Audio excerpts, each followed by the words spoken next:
Do not overanalyze the reason why men leave. Statistically speaking, you have a better chance of dying in a car accident than by getting struck by lightning. You have a better shot at losing money at a blackjack table than winning $1 million at a slot machine. While most can agree with these statistical probabilities, many argue that the reason why men leave has to do with the level of attention they give their men. My man is different, or I give my man all the attention he needs are common. Mild introspection is needed when we ponder the reason why men leave.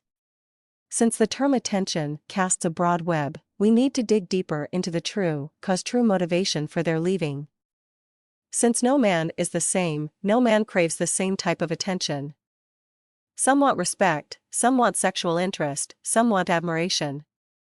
Typically, however, a man will crave admiration. Okay, the first thing we need to determine about our man, or the man that has just left and we don't know why, comes down to attention. More specifically, the type of attention our man craves, or craved. Since we would have the odds on our side by going with admiration, it makes sense to start here. The next natural question, then, is how do we show men that we admire them? Note, we don't have to admire them in the literal sense, we simply need to show them that we admire them. See the difference? A lot of women will blame a multitude of factors as the reason why men leave. Things like not wearing makeup anymore, which makes him a superficial jerk, things like wearing sweats now instead of miniskirts, which makes him a pig, things like not laughing at his jokes anymore, which makes him a bad comic, which he always was anyway, and so on and so on. What we are doing here is shifting the blame. Sure, he might be a superficial, perverted jerk who can't put a joke together, but he always was.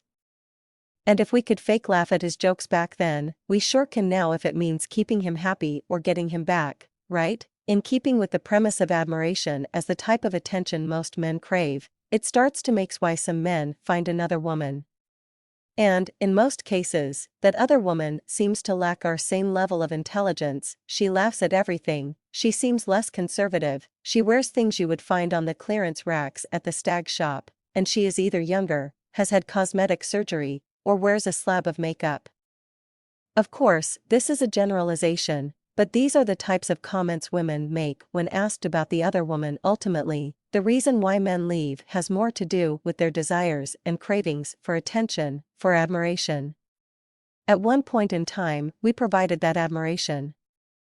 And our man loved it. They never stared at other women, yes, those cheap ones who laugh at anything, they seemed interested in us and worked hard to keep us happy. But with time, they dwell on us less and less. We admire them less and less. And so the cycle begins until they dwell on someone else and we are left wondering why they changed. As women, we don't have to wonder so much about the reason why men leave. Instead, if we can recognize some of the basics of the male ego, we can cater to it and at the same time alleviate our worry that they will eventually leave or lose interest in us. Of course, this takes a bit of work and a bit of skill, but once we understand the type and level of admiration our man prefers, we can deliver exactly what he needs. More importantly, our men will return this attention and treat us better as well. It's like they say, treat others as you would like to be treated.